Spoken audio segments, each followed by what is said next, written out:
Kabila c'est un danger permanent. Ceux qui ont moni ba sorti médiatique nyonso zali koyoka, c'est Kabila qui est le partisan. Azali ko formé bango butu butu, batutu yana ya toi au baza côté na ye baza au service ya mabe. Yemo kwa yebe lokote, ma réunissaka bango, babimisi ba idée, ba pesi mutu moko bokendo loba. Na wesh azaki piégé pour loba makambo lobaki. Les loba a piégé Nani, Janine, Maboun et les autres. Je ne peux pas citer tout le monde. Et les fous Chadar et les autres. Bazali Bato, Bazali au service du diable. Toyebi plan à Bango bien. Mais Kabila ne constitue pas un grand danger pour nous, comme membre de l'UDPS. Pourquoi? Parce qu'il était là en pleine force. Il avait l'armée en main. Il avait tous les emblèmes du pays. Il avait tout. Il avait tout. L'armée, la police, mais Tobatri. Et puis aux élections. Abimisi candidat boito, to battre candidat. Je pense parfois ceux qui sont allés ça comme d'habitude, abeta batumasasi, atika la parfois les belaninga linga mais à monique force comme marque nabou, to yebise so se présenter les sous, vous verrez ce qui va se passer. Soza mobile ose poser candidature na yo. Ya mona bangaki, atiki candidature ya ndeko Chadar, ndeko Chadar est moins important pour le peuple congolais, balingi était, bayebi était, ya mona bisoto lekaki, Félix Tshisekedi aujourd'hui président. Maintenant qu'est-ce que nous allons faire?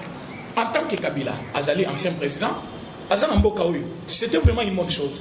Donc, comme la référence que tu as un président, l'exercice, et un ancien président. Mais lui, au lieu de la Kimé, parce que tu as ses chances, il est là en train de faire de n'importe quoi, à Bendi Batutouana, pour servir le diable. Mais quand il fait ça, tu sais qu'il y a au lieu du matin au soir, tu sais qu'il y a autant de avion. Mais vu un peuple congolais boté yango wapi. C'est là où il y a le problème. Alors tolinga kité makambo et comme à niveau wana yango raison pour laquelle on moni biso tondimi au servir chef de l'État pendant une année na buzoba parfois. Tondimi nyonso, mafingi, marionnette, placebo, pantin, ba pesi ba Congo. Chef de l'État le bien on a Londres na on a lobité. Zoka yo kakape ki babenga kaye marionnette, babenga kaye pantin. Ayebi nyonso.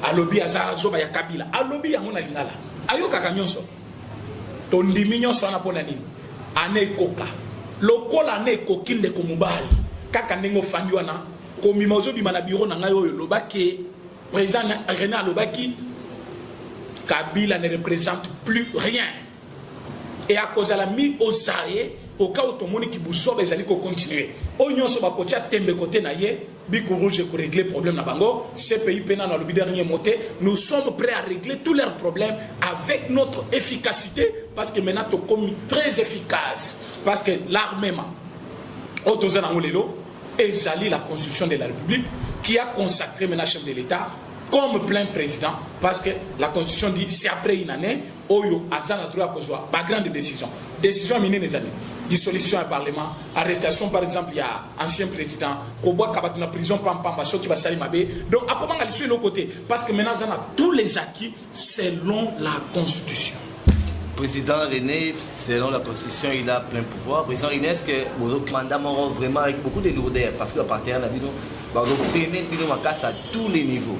Vous avez 2023 et que vous avez beaucoup de justifier devant la population pour soutenir bien. Donc comme en 2023, nous avons déjà année où nous avons peuple l'Union soit coupé ça fait merci. Avant fin 2020, peuple l'Union soit coupé le tout ma élection à Congo ici, fanda na yo la libela. De l'eau de Chadar, il mérite l'arrestation et immédiate. Pourquoi? À lobby à commettre pays en fait, à lobby ce qui est le Yuma, nous allons paralyser ces pays. Mais Yuma Zamutu, Albert Yuma Zamutu, Akoko Yakoufi, Akoki Kozo accident, Akoki Kobela. Donc, Chadar est prêt à paralyser les pays, ce qui est le commun Yuma. Or, Albert Yuma Azala qui sait d'avoir volé des 100 millions de dollars dans un pays où quelqu'un vit avec moins d'$1 par jour, mais Moutoumoko a eu 200 millions de dollars. Moutoumoko. Étant total bien, Chadar nakati ona, Obemina nakati, Yemoko Kabila nakati, na Albert Yuma, les sangana bango ba voleur ndenge ba yibaki, ils ont pillé la République, ba yibi mbongo ya mboka, mais aujourd'hui azali ko prétendre ko pesa leçon, alors biso eloko yeli Albert Yuma, mais tant biso to zomisa ki Albert Yuma wana na je kamini, bango famille FCC baboyaki, ti le nomination na yi, ils en ont contresigné par le ministre des portefeuilles. Pourquoi il n'a pas contresigné? C'est parce que Balingi mandataire. Alors, comme Balingi, mais bien sûr, découvrir que Faïzal, il faut la juger pour appeler ça argument naïe. Bazali Kolukamikolonion soba blanchir, Albert Yuma sera bel et bien arrêté. Dengue, Bengele, Wazaki na FPI, à Kangami, Bangonyon so, à cause de Sambisama, Bazong Sambong, il y a l'État congolais, Oyo, va utiliser le Kolali Panangouba. Alors, Chadar, Yeba Yango que, vous êtes incapable de faire même 1%, pour même le pourcentage de PSU, Zaki à l'Ukuta, pour ne pas blanchir Kaka. Banal va voter Yopena, Chadar Banal va voter. Mais les lots, tu n'es ni ministre, ni gouverneur, ni qui, mais vous allez paralyser le pays. Au moins, Kao Oyo, Albert Yuma, Alukaki, Kao Oyo, Mouzito Lobaki, la prochaine sécurité, Kao Oyo, Mounani Fayula Lobaki, ceux qui nous ont présenté Kao et Kokot Yangoyo. Il faut service de renseignement. Babenga, Ndeko, Chadari Batunaï. Pour Nani Niyo le bioko paralyser le pays. Avec quels moyens on l'a paralysé dans le pays? Nan Azali soutient Nayo. Ni ne peut aux alliés contrevoir faire. Baye réellement ce qui, à cause de la terre parfois, Azali utilisé par les ADF, soit Azali déjà là. Rébellion moko bonazamba bazo se préparer, yango lobi akocha moto na pays. Mais biso to lobi Chadar obi kosi. Tu t'es trompé des cibles et des époques. Au côté Kalakosa et l'autre côté, la République c'est notre pays. Au côté Kalakoti que la yo tanta mukete pouvoir ya Fati. Rébellion mon côté Kosale Loko, que l'autre les ADF, que l'autre M23, que l'autre Ebola, que l'autre Kabila, Nenga Kimi par Nani, Jelem, Tokoti Kalakoti Katante, Oyo Zali Kosala, et Zali Bouzoba, mais aux Zangi de Moutou, aux Zangi Mayeli, pour ceux qui ont Zaki Moubali, Namakambo Yaboyungo, ça sorti médiatique à Bongote. Ah, Oyo le Bibongo, justice paysanne à cassette, n'a pas na vidéo, tous en ambition sur le téléphone, l'abisso, au lobby au paralysé pays. Yona Mouzito. Vous serez jugé à cause de Malobanabino. Je ne comprends même pas pourquoi. Bazali kokende kobundana adef kuna pendant que bino batboza sima adef bozao. Quand vous dites que vous allez mettre les chaos, vous allez paralyser le pays et que biso tozali kobundisa par les adef. Qui c'est ceux qui bino ne boza sima batwana? Pourquoi on ne peut pas vous juger directement? Pourquoi la justice traîne? Hein, Félix, aujourd'hui vous avez le 24 janvier au totalisé une année au pouvoir. Il faut agir. Radio Bissonionso Congo, RDC, une chaîne au cœur du monde. Merci de nous renouveler toujours votre confiance dans votre chaîne YouTube Déflexion BMC Live, mais pourquoi pas dans votre radio, la radio Bissonionso Congo RDC, à suivre en ligne sur www.rcongonews.com. Les grands rendez-vous du décryptage de l'actualité de la semaine, c'est aujourd'hui avec le président René de l'EPS. Président René, bonjour, bonsoir. Bonjour, Manamboka, papa journaliste. Oui, président René, jour pour jour, le 24 janvier, fait une année déjà au pouvoir. La prérogative de l'Union sur Azui en haut à main. L'activité est prévue le 24 janvier, mais tu as constaté que Bélé Salamité, déjà, sonnette d'alarme, ni Oyo de l'eau, moi qui m'en bafoué par rapport à l'effectivité à Fachi de l'eau. Lelo ezali anniversaire, n'a pas si joyeux anniversaire na Fachi Béton. Denga Kokisi, une année au pouvoir. Une année au pouvoir, ezali panangobate na mboka lokola Congo, oyo baku d'été c'est la maka chaque jour. Boyoka kiawa olumumba kufa na janvier, Kabila Lepera kufa na janvier, donc tu sais que il peut pas komoma na janvier. Donc mon janvier l'équipe ba bomi tu sais que était pour dire quoi? Janvier kosi là, année pe kosi là, jour pour jour totaliser une année au pouvoir. Une année au pouvoir pourquoi? La constitution ezali kopé sa chef de l'État. Droit, il y a comme chef de l'État après une année. Donc, on a élu président, mais il y a un salaté, par exemple, qu'on dissout du Parlement. Bien qu'il y ait un président, mais qu'on salaté avant une année. Il faut comme un président. Après une année. C'est-à-dire qu'on a déjà président, mais comme pleinement président. Mais tel est bien que, tu sais qu'avant ça, dans une année de pouvoir, Bazaki contenté comme pour dire, à Mekango, soit à Salango, pour qu'après Balobake, à Saliango avant date, va destituer, m'a gardé sans franc, à résister contre la Mouka, à résister contre FCC, à résister contre ba analyste politique mususu bazali ko pousser na bilobe les autres na mabe lelo tozana 365 jours na la tête ya pays RDC. Alors chef de l'État, c'est le moment où le stylo rouge nayo au corriger FCC. Au corriger mabe nyonso mbuta salaki na mboka oyo Kabila sa na mboka oyo FCC sa na mboka oyo pour que lelo Congolais a retrouvé social naïe. Les social congolais par terre. Les social congolais n'existent pas. Haute trahison au bazoloba. Na kolobela ngona émission. Et ko uta wapi parce que Congo ezaki net tozaki na esclavage ya ba président obaleki na mboka oyo.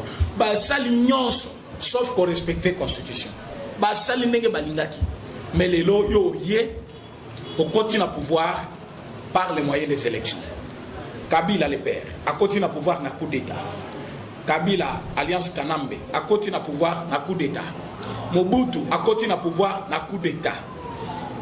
Joseph Kasavu a continué à pouvoir na élection y a pas parlementaire à l'époque organisée même à l'improviste. Seul Oyo va organiser élection démocratique a continué à pouvoir na y a liboso date na liboso comme président par le moyen des élections ezali Félix Antoine Tshisekedi Tshilombo. Yango mokolo alelo pona RDC ezali mokolo moko monene jour de l'alternance. Mais alternance ya lelo esengela ki to fete yango. Mais to fete yango ndenge nini na ba $6 millions basenga ki na analité. O ba ko sala fete na anani. Fachi ayoka ka base. Fachi ayoka ka population. C'est ça même le président. Bino batabazoli koloba bilobela. Botala pe caractéristique mususu ba président yango. Président wazali prêt à koyoka population na nga lingini azana besoin nini. Aza capable ya kopesa solution na lelo soki imaginer soki manifestation ezaki na stade. Bunda mbongo ebele. Est-ce que Congo nyonso ezinga na stade balinga bali mbongo mais $6 millions elinga lungulama na budget na biso na caisse na biso pour ça la bilota andimi yango te aboyi yango. Voilà pourquoi lelo to fêter na méditation pour na kolakisa mokili mobimba ke chef de l'État a totalisé une année. Nous le partisans d'abord, il y a UDPS, nous les membres de l'UDPS, nous le peuple congolais, tout ça c'est Tshisekedi pour na couper ça ici pour que Akamamboka dans toute neutralité Azali mutua parti politique lisouste a commis président mais même Yesu mutua Zalaki sauveur de la nation, sauveur du monde Azalaki na tribu naye Zaki Israël soit juive mais UDPS Ezali n'est parti à chef bien qu'il est le sauveur du Congo. Vous êtes les sauveurs du Congo. Est-ce que le président René, ça ne vous gêne pas? Il y a par exemple le roi Zakari, c'est prétend être comme le communicateur, il y a président de la République, Fachi. Et là, par contre, Bino Bogundi pendant longtemps, apparemment, on a bénéficié de moi privilège et béné par rapport à Bino Bas. Dans la polémique n'a pas tout été, il y a un communicateur et un chef de l'État, italien et mon lobby. Moi je suis au service d'un parti politique UDPS. Je défends l'idéologie de Etienne Tshisekedi Wamulumba. J'ai été identifié par le parti UDPS et j'ai été pris comme membre de l'UDPS pour servir le parti.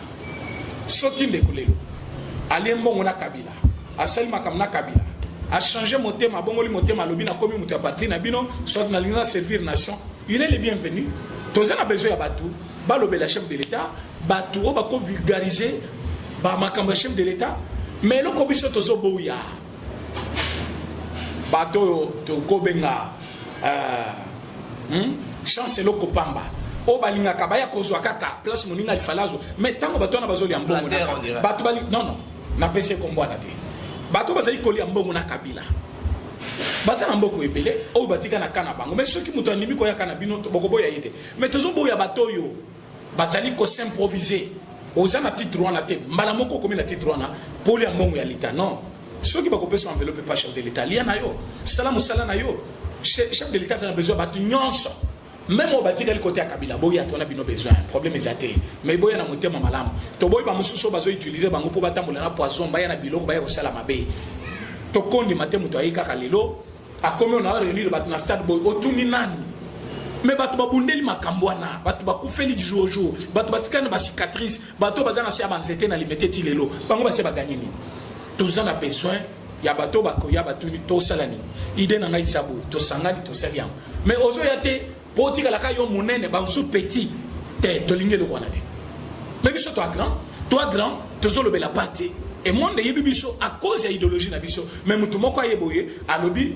binobo comment est que marche bien na ye ya za la ka likolo non biso to lingé le roi na te to lingi so ye ya kana idée ya malamu to lingi to sauver chef de l'état tala par rapport au comportement boya bande hotel to ko sala pe boy to sala action biso nyonso mais zate o komi ngana komi boy na za mulobeli na za bote to boy makambwana to lingi lelo le 24 janvier 2020 mukolo chef de l'état a eu pouvoir naïe pour avoir qui pouvoir naïe les autres te laisser une année tout ça lisaïe na maya sala qui était en 2019 pour ça la yango pour l'avancement de notre nation et que je n'ai pas sauté ce qu'il de Zakaria yé aya to bundelongo pour que to benga na kabila na batu naïe yé pas aïe na bango à cause de la ébi technique musus alobaki a kabila za l'autre côté donc biso to bi que kabila za qui 4e président le collé a bi que aza l'autre côté aza technique ni to ko bundisa kabila to boka kayi bana ni to sobaki liban aza sous président a aidé biso na makamusu so biso to yebite mais to yebi que biso IDPS nous sommes bien placés nous connaissons bien kabila ke ba baza ko vivre naïe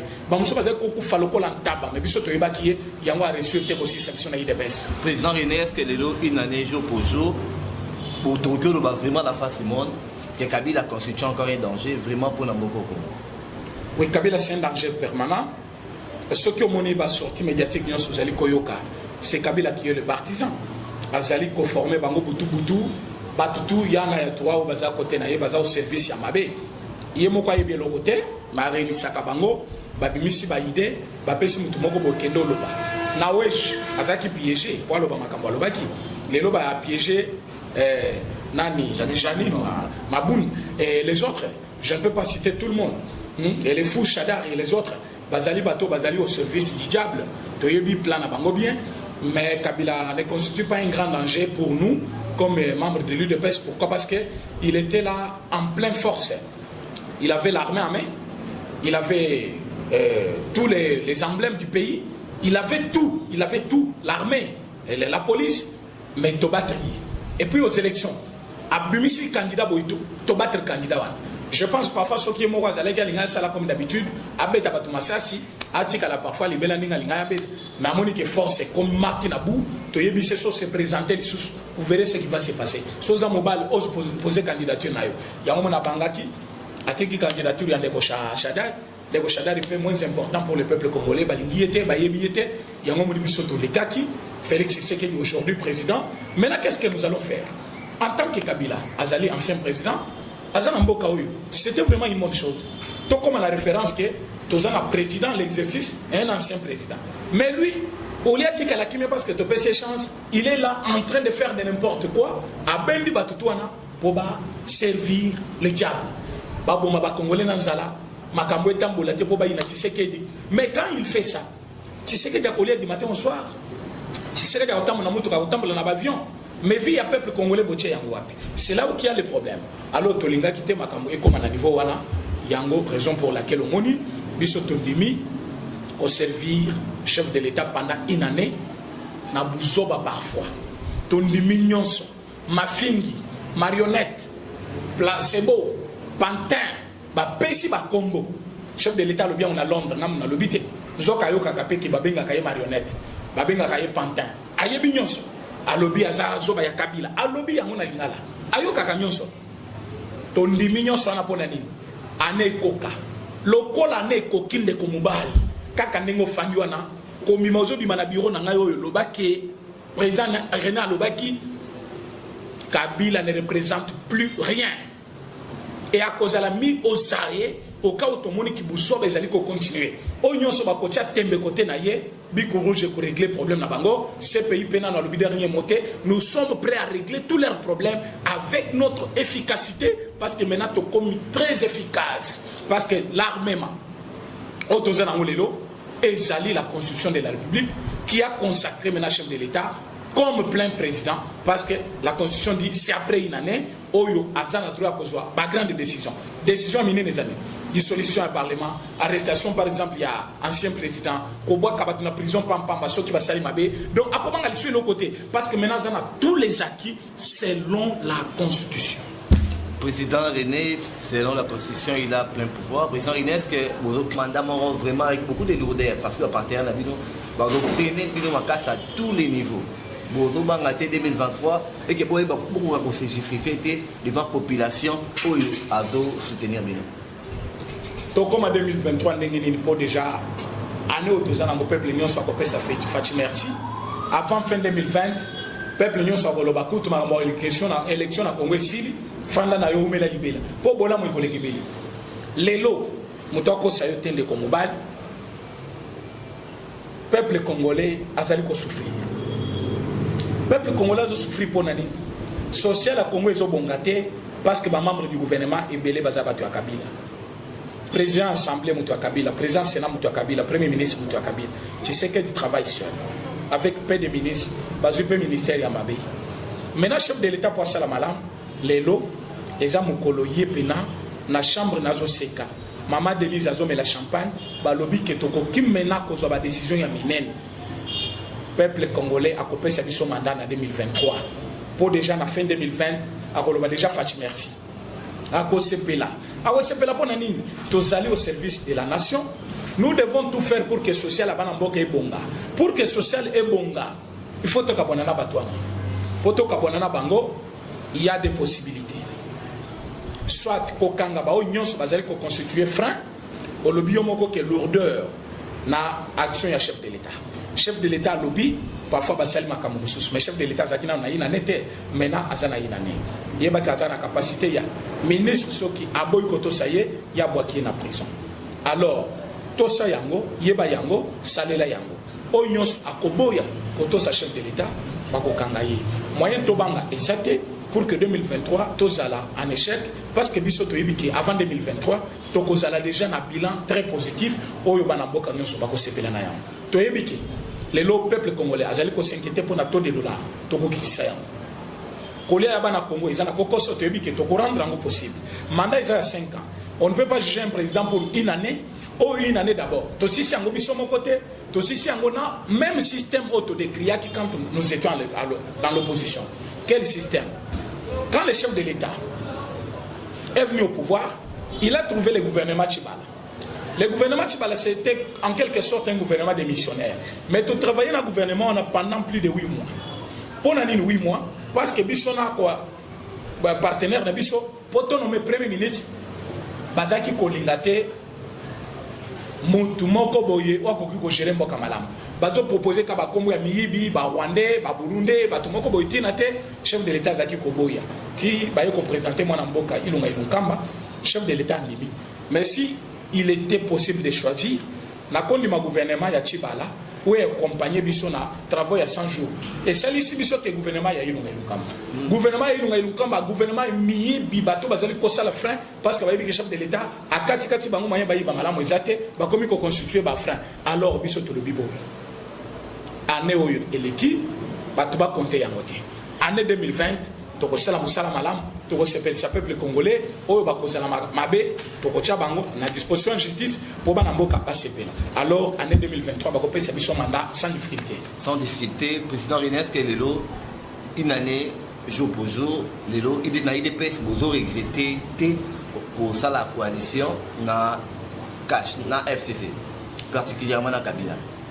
Tozali ko regretter te tokoki pe ko regretter te parce que ezala ki bisoté soit bangoté ezala ki mube ko likunzinde et contraindre biso tozala ensemble dans quel sens toyena pouvoir tokuti chef de l'état oyakala asa instruire nanga après sa bango majorité pour ba yebaki ke ba ko perdre de présidence maintenant tant tokoti na pouvoir chef de l'état na biso atuni selon Mobeko, qu'est-ce qu'il faut faire?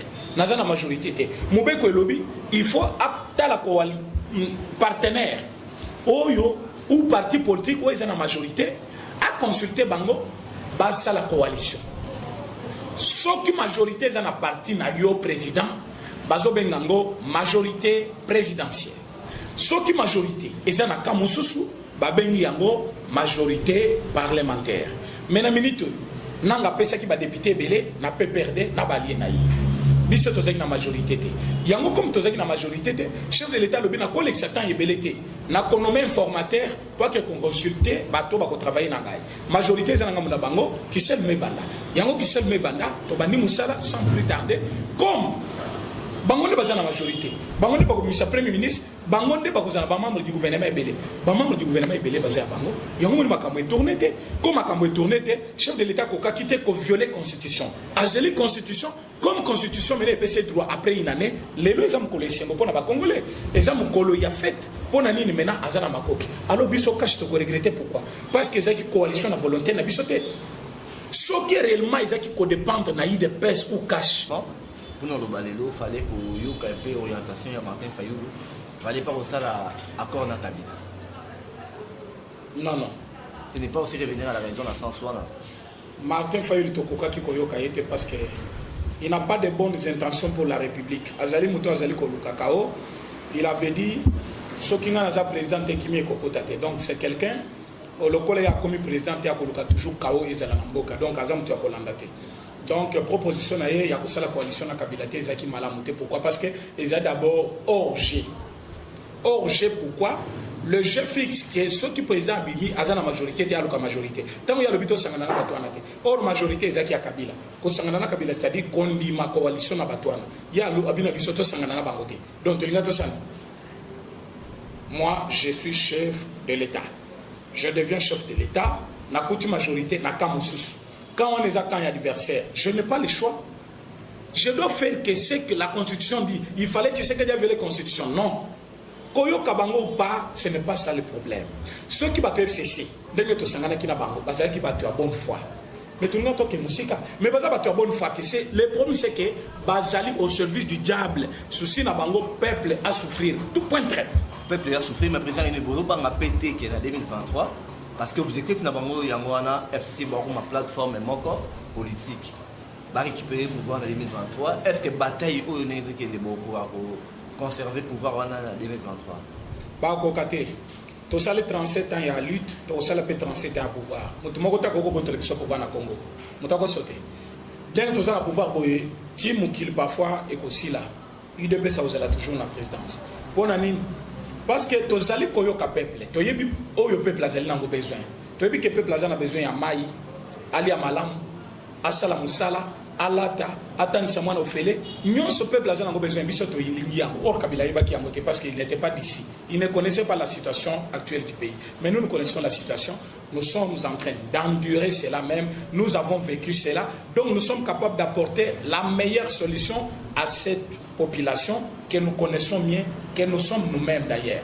Voilà pourquoi tous après, il y a garder le pouvoir le plus longtemps possible, parce que Toko Pesa et Yanou au désirata du peuple congolais. Est-ce que Kabila pouvait construire des maisons pour les soldats? De construire Yango. Est-ce que Kabila pouvait couper sa gratuité de l'enseignement? Est-ce que Kabila pouvait couper sa prison? Pour les soldats qui sont en prison, à commis zoba, à esclaves, à vivre à la toilette, non? Biso to bongi signon c'est pour que peuple a malam. Du fait que to bongi si pour na peuple a à l'aise, so peuple a l'aise, a kopé sa biso mandat onyo salingi. Akolo ba ko to bozo président soit na libela. Timu kilié soit koya. Yango Jean-Marc Kabunda le baki pouvoir to zana timu kilié soit. Timu kilié soit koya, mais déjà de l'autre côté il y a FCC, la contestation bandit en réaction avec propos il y a président de la République Félix Tshisekedi à Londres vis-à-vis de la diaspora. Janine Mabunda, speaker de l'Assemblée nationale, a sa réaction encore vraiment et lésé vraiment orientation il y a chef de l'État qui a proposé et à l'ordre des jours apparemment à recadrer le chef de l'État. Nous on a IDPS apparemment et ça nous paie moins non.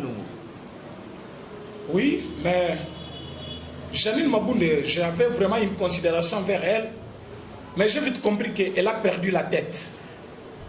À perdre tête naïe, à salir le bunga moko monene.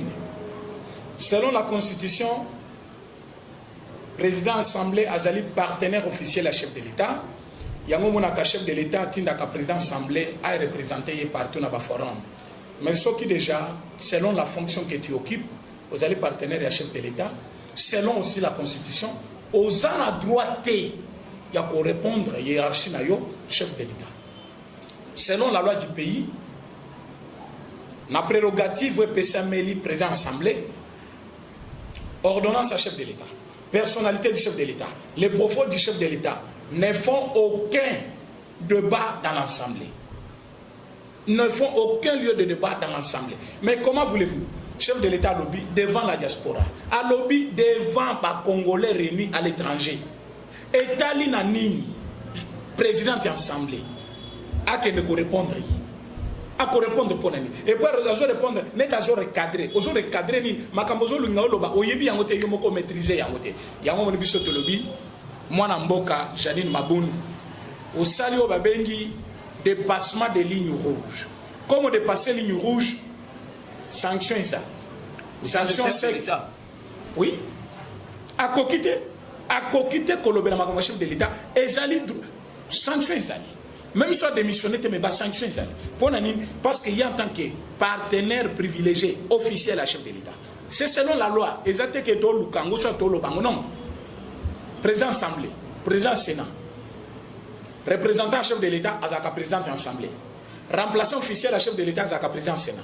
Batumi Balouana, c'est officiel. Mais comment chef à lobby, prise de position, que ce soit en public ou en privé, officiel ou non, la présidente de l'Assemblée ne peut pas contester, soit affirmer. Ce n'est pas son problème. C'est la Constitution. Mais tellement y est, au service du diable Kabila, elle a voulu répondre. Mais si monsieur touche, à quel côté l'article 3, article 148, trahison. Non, mais ma boule, tu as fait la honte, il y a Équateur. Honte aussi des femmes congolaises qui ont assumé la responsabilité mineure. Le chef de l'État est le garant de la nation. Il est le commandant suprême. Magistrat suprême. Pourquoi il y a un suprême? Donc, soit Monique, institution, parlement. Et il a droit.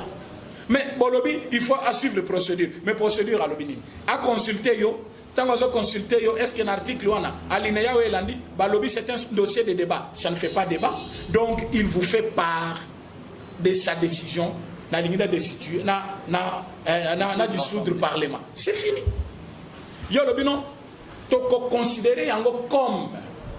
Mais nous tous, nous avons étudié les Français. Quand tu dis que cela va être considéré comme, c'est que ce n'est pas comme ça y est, mais vous voulez considérer comme.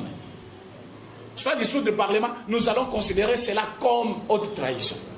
Mais selon la loi, quand est-ce qu'on parle de haute trahison? C'est quand le président viole intentionnellement la Constitution. Est-ce que, en dissolvant l'Assemblée nationale, le chef de l'État a-t-il violé intentionnellement l'article de la Constitution? Non. Mais par contre, il assume ses fonctions de garant des bons fonctionnements des institutions. Pourquoi cette institution parlement ne marche pas normalement? L'élo, tous les pays, parmi les 5 pays cités dans la corruption. Mais vous avez fini l'année, l'Assemblée nationale est là. Vous savez, vous interpellez combien? Aucun. Vous dites qu'il n'y a pas de crise. Et pourtant, nous avons des dossiers de crise. Il y a Bato, il y a l'État. Albert Yuma Yewana, 200 millions. Est-ce que le Parlement a déjà interpellé le ministre, par exemple, de fonction publique, le ministre des portefeuilles, le ministre des Finances, qui refusent de contresigner les ordonnances du chef de l'État? Cela s'appelle insubordination. Insubordination, ils ont faute grave en matière de droit. Il ne faut pas punir Yango.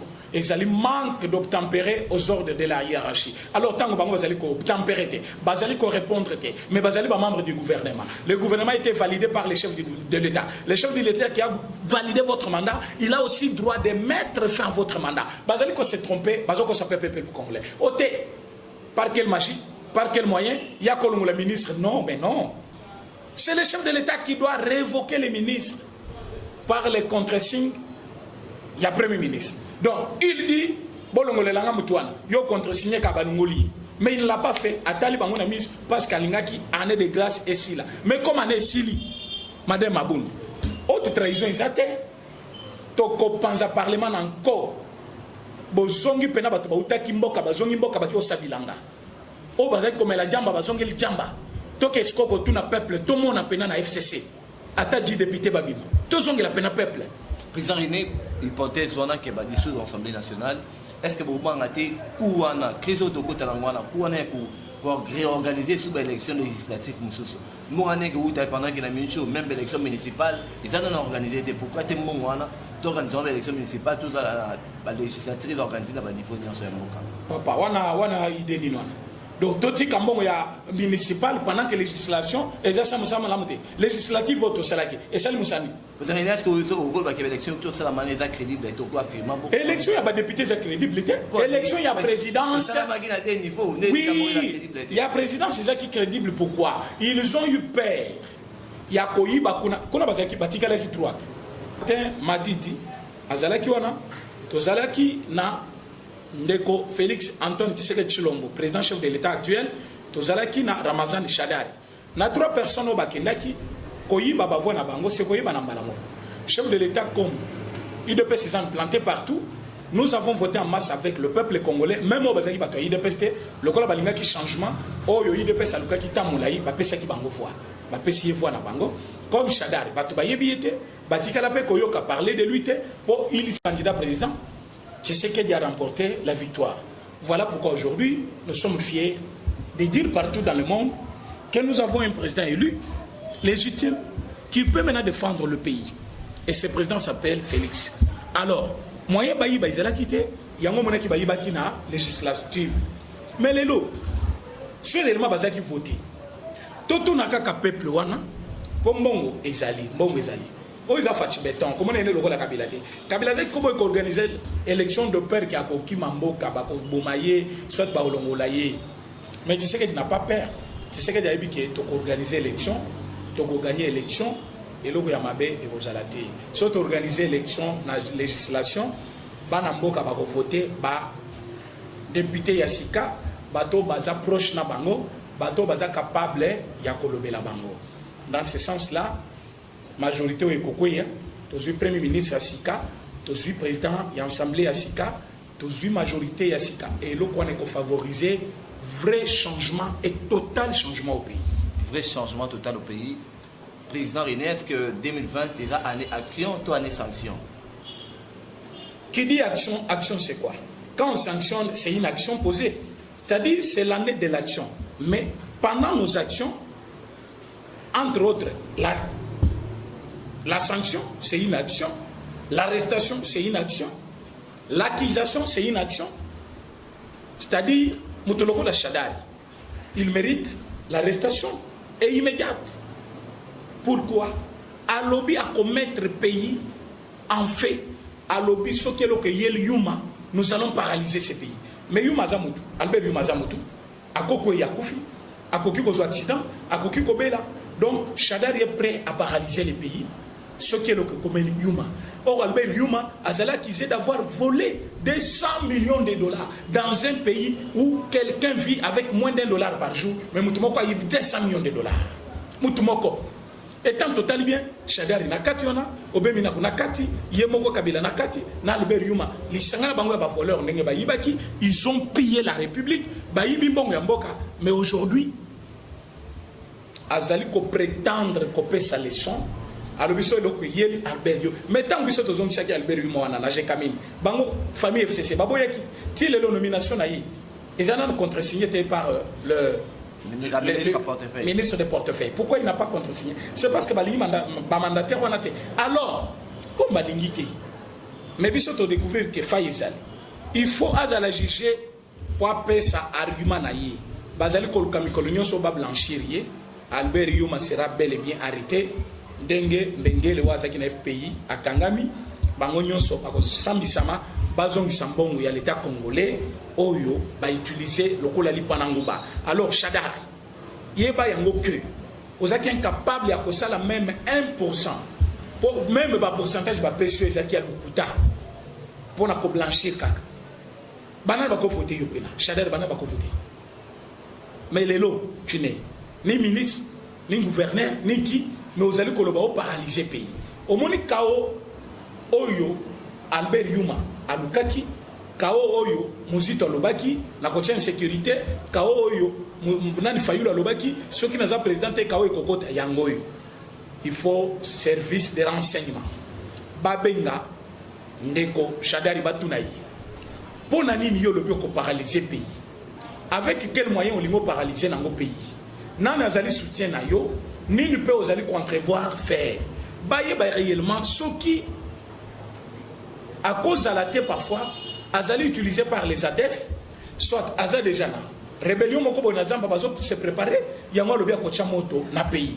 Mais biso to lobi Shadar Obikosi. Tu t'es trompé des cibles et des époques. Au côté Kalakosa et l'autre côté, la République c'est notre pays. Au côté Kalakoti que la yo tanta mukete pouvoir ya Fati, rébellion mon côté Kosa et l'autre, que l'autre les ADF, que l'autre M23, que l'autre Ebola, que l'autre na Kabila nenga kimi pa nani, Jelem. Au côté Kalakoti katante. Oyo zali Kosala et zali Buzoba, mais ozangi ne mutu, ozangi mayeli, pour ceux qui ozaki mobile. Na makambo ya bolingo sa sorti médiatique ya bongo te awa yo lobi bongo justice pesa na cassette wana ngai pe na vidéo wana toza na mobiso nyo sur ba téléphone na biso o lobi ko paralyser pays yo na muzito vous serez jugé à cause ya maloba na bino nyonso ko komela biso. Je ne comprends même pas pourquoi bazali ko kende ko bunda na ADF kuna pendant que bino bato boza sima ADF boza. Quand vous dites que vous allez mettre les chaos, vous allez paralyser les pays et que biso tozali ko bundisa par les ADF. Qui c'est? Ceux qui m'ont dit pourquoi on ne peut pas vous juger directement? Pourquoi la justice traîne? Hein, Félix, aujourd'hui vous avez le 24 janvier au totalisé une année au pouvoir. Il faut agir. Il faut agir. Vous avez maintenant le plein pouvoir. Shadara Sambisama, Janine a sanctionné, Moutoloko la musique a sanctionné par rapport à Makamou Bassal. C'est ce que nous voulons, c'est ça l'état de droit. C'est ça l'état de droit, président René. Est-ce que les lots, tout comme il y a à faire des boulonnements? Est-ce que jusqu'à là, le système Kabila est déboulonné? Oui, le système Kabila est déboulonné. Bon, ministre Doli Makambo, ça c'est Moutou Kabila. Tous allez pour déboulonner Bango, mais année au bandi, pour année bandi les lots. Si on va travailler année 2020 bandi les lots. Tu le vois année 2020, année de l'action, parce qu'ils ont totalisé une année au pouvoir. Il y a qu'en année 2019, nous avons fait 7 mois pour former le gouvernement. Pendant 7 mois, c'est presque la moitié de l'année qu'on avait déjà perdu. Et il faut que le ministre de maîtriser le dossier. Il y a le fonctionnement de l'État pour que l'opposition soit l'esprit à Mouyibi. Année dans la mer de l'oubli. Mais année 2020, année de l'action et bandi les loups. Le 24 janvier, totaliser une année. Quand nous avons totalisé une année, c'est-à-dire le chef de l'État a le plein pouvoir d'agir. C'est pour dire que déboulonnage, le mot préféré des chefs de l'État, et cause en action. Au yibi tokangi, au fingi tokangi, au tchetembe tokatier, les stylos rouges jamais, fachi pena, tchelangai bango ba signature, oignon soit koto sate, baka ilibanda. On ne peut pas tolérer encore le mal. Batoyo, baza au service du diable Kabila, Moussana bango kobuma. Commettre chef de l'État n'a pas mal à l'aise au côté de Bangote, il faut punir Bango. La justice, les gens m'ont dit Tundaka c'est un ministre de la justice, ministre de chef de l'État. Il faut agir comme le commandant suprême, comme le magistrat suprême. C'est le moment que nous avons simate, tous les là, et pas naïo. Tous les pas naïo. Président René, tu as mis déjà en recommandation de l'émission à Bisso. De l'eau, diaspora, ils ont mis tout dans une question. Que vous avez Kabila quand pour Félix a doit vraiment un exercice sur l'action et qui est réussi. Parce qu'ils se disent que sauf Kabila Zara na Mboka Oyo, Félix Orsay le moment où on a dit. Nous sommes symbolisés dans Mokola Lelo. Botou na biso question ana ce qui te commis na fin il y a 2020. So bomoni est toujours na Congo, soit bomoni est toujours puissant. Moyen que diminuer Kabila force est ébélé. Toko tinda Kabila na ces pays. Comme toko si sa force na ye mais pour tout cela yango il fallait to comme mokolo lelo yango mokolo lelo pour na biso mondi to lekisa ngona méditation pour nani to zali ko kanisa bande ko na biso belé o Kabila bomaki or lelo biso pe to comme la plein pouvoir ya ko bomate mais ya ko venger bango par les moyens de la justice. Voyez, la justice va faire son travail. Ce qui Kabila bomaki bat il sera jugé. Soki abomaki poko kanga Kabila ezate na la moki na la parce que na tese kina kanga Kabila il fallait qu'il y ait des infractions mais comme les infractions le fait sont là to porter plainte année 2022 to zai causer là jour pour jour année koki to kokaki ko agir na 2019 mais pesamela ki bisote parce que pouvoir ezaki un peu limité au moins constitution ezali taillé sur mesure basala ki ngo pona kopesa Kabila pouvoir na nyonso mais si me baluka nef pouvoir ezaki yaye et comme ya Félix. Comme à Félix, nous avons maintenant le plein pouvoir. makambo tokokaki kosala te tokomi na droit kosala yango. Vous ne devez pas avoir peur parce que nous allons agir. Dans notre agissement, tokopambola moto moko te wasalaki mabe. Moto asalaki mabe okolo banene na église te opambolani. Balekisaka ye kuna na kirdam bayoka ye. Kirdam ya politique eza justice. Justice il faut ayoka ye. Soki aza na raison bazongi sepa na ye. So aza na raison na ye te mukwate. Allez, système ya mukwate ezongi en action. Onyon so yebi mukwate te ake ko s'informer mukwate lo bini. Toko kanga bango en désordre. L'action na biso na 2020 et bandi mukolo ya lelo. 2020 c'est aujourd'hui le 24. Le premier mois commence aujourd'hui. Nous allons déboulonner, nous allons arrêter, nous allons punir, nous allons sanctionner, nous allons mettre en justice. C'est aujourd'hui que l'année commence, année de l'action. Merci beaucoup, Président René. C'était un grand plaisir que Yambadiso et Panayo pour l'entretien. C'est moi qui vous remercie. Merci, Président René. Merci.